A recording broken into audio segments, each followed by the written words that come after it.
Saudara, polisi Turki merilis rekaman kamera pemantau terkait aksi tersangka ledakan bom di Jalan Istiqlal, Istanbul, Turki pada 13 November silam.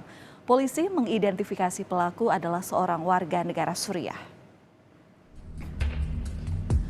Melalui kamera pemantau, pelaku terlihat di beberapa titik lokasi di Jalan Istiqlal, Istanbul. Terlihat sekilas tidak ada yang mencurigakan dari gerak-gerik pelaku.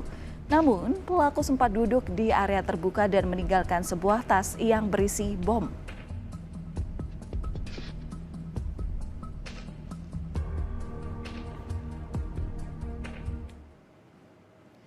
Kepolisian Turki telah menangkap tersangka ledakan bom di Istanbul, Turki di kediamannya pada hari Senin waktu setempat.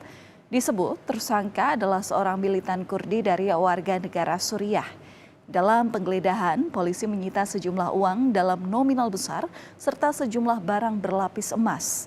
Menteri Dalam Negeri Turki mengatakan dalam kasus ledakan bom ini, pihak kepolisian telah menahan 21 orang lainnya untuk dimintai keterangan.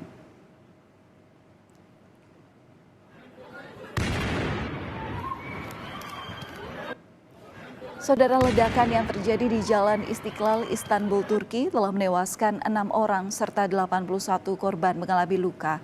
Diketahui sepanjang jalan tersebut ialah sebuah pusat perbelanjaan di Istanbul, Turki yang menjadi daya tarik bagi para turis wisatawan lokal hingga mancanegara.